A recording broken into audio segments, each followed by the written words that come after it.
Et marqué dans la Mishnah Yudalef, הקוצר בלילה והמערב והסומה יש להם שכחה, ואם היה מתכוון ליטול את הגס, אין לו שכחה. אם אמר, הרי אני קוצר על מנת מה שאני שוכח, אני נותן, יש לו שכחה. הקוצר בלילה, celui qui moissonne durant la nuit, et donc la nuit, ça veut dire la nuit noire, où il ne voit pas bien, והמהמר, et celui qui va faire des gerbes, ramasser des gerbes durant la nuit, Ve'asuma, et l'aveugle. Autrement dit, ces trois cas de figure, c'est des gens qui, dans la nature et dans les circonstances dans lesquelles ils ont moissonné ou ramassé des gerbes, alors ils l'ont fait d'une manière où ils ont pu oublier. Yesh lahem shikra, leur oubli est quand même considéré comme un oubli. On aurait pu penser qu'étant donné qu'ils l'ont fait la nuit, ou qu'ils ne peuvent pas bien voir, alors c'est ben shikra parce qu'ils pourraient revenir le prendre. C'est quand même un oubli. Mais si par contre il venait juste se dire bon mais là je prends les gros, s'il avait l'intention l'itol de prendre et agas que les gros, et sous-entendu d'en laisser une autre partie qui est une partie des fins épis, alors ça ne s'appellera pas un oubli, il aura le droit de revenir prendre même ceux qui sont fins et a fortiori ceux qui sont gros. Nous dit la Mishnah, Imamar are ani kotser amenat mashani shocheach ani notel. Si quelqu'un vient et dit, moi je vais faire le religieux, je fais un tnaï, je mets une condition, que je moissonne à condition que j'aurai le droit de prendre aussi, même ce que j'oublie. Arrête, la shikra, voilà que la shikra a priori l'oublie, c'est parce qu'il veut bien oublier entre guillemets. Mais si avant de commencer il dit, moi, je moissonne, almenat, en plaçant la condition que même ce que j'oublie, c'est pas oublié.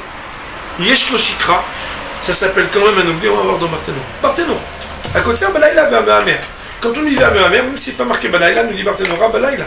Même celui qui ramasse les gerbes, c'est la nuit. Ve'asuma, et l'aveugle, par contre, Ben Bayom, Ben Balaïla, que ce soit le jour ou la nuit. On voit que ceux-là, même s'ils ont ramassé, moissonné ou agi d'une manière où normalement ils n'ont pas les pleins pouvoirs pour pouvoir tout ramasser, alors ça s'appelle quand même un oubli. Pourquoi? Alors j'ai vu les commentaires, ils disent que étant donné qu'ils savent bien quand il fait nuit qu'ils sont en train de moissonner la nuit, ou bien un aveugle, il sait bien qu'il est aveugle au moment où il moissonne aveugle, il a dû être précautionneux, regardant et méticuleux de prendre tout ce qu'il aurait dû prendre, pas moins que si on était en plein jour. C'est pour ça que ce qu'il a oublié, c'est oublié. Je dis, ça veut dire s'il avait l'intention de prendre les gros. Puisque il a eu l'intention de prendre les gros épis et donc de faire un choix en laissant une partie, même à propos des épis qui sont fins, il n'aurait pas de shikha, c'est-à-dire il aurait le droit de revenir les prendre. Autrement dit, c'est sûr que s'il avait l'intention de prendre les gassim, eh ben, le maasé, il pourra revenir. Mais il pourra revenir même pour ceux qui ne voulaient pas prendre. Pourquoi? Parce que ça ne s'appelle pas un vrai oubli. Si même s'il avait dit la personne, je moissonne ou je cueille, à condition que ce que j'oublie, c'est quand même à moi, alors ce qu'il aura oublié sera oublié. Pourquoi? Parce qu'il veut placer une condition sur ce que la Torah, elle a fixé, et donc sa condition est annulée. Autrement dit, c'est un principe ça qui est dans toute la Torah Kula. Quelqu'un ne peut pas dire j'épouse une femme, mais à condition que je ne sois pas obligé de ceci, cela, que la Torah l'oblige. Ou bien je deviens bar mitzvah, mais à condition que...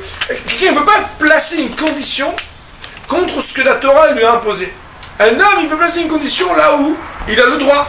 Mais là où de toute façon ça lui est imposé par autre chose, comme par exemple ici en l'occurrence, alors il n'aurait pas le droit de placer une condition, parce que ça s'appelle maintenant la Torah, il peut toujours conditionner, sa condition ne sera aucunement conditionnelle, et donc la shikra sera ici inconditionnelle. Amen.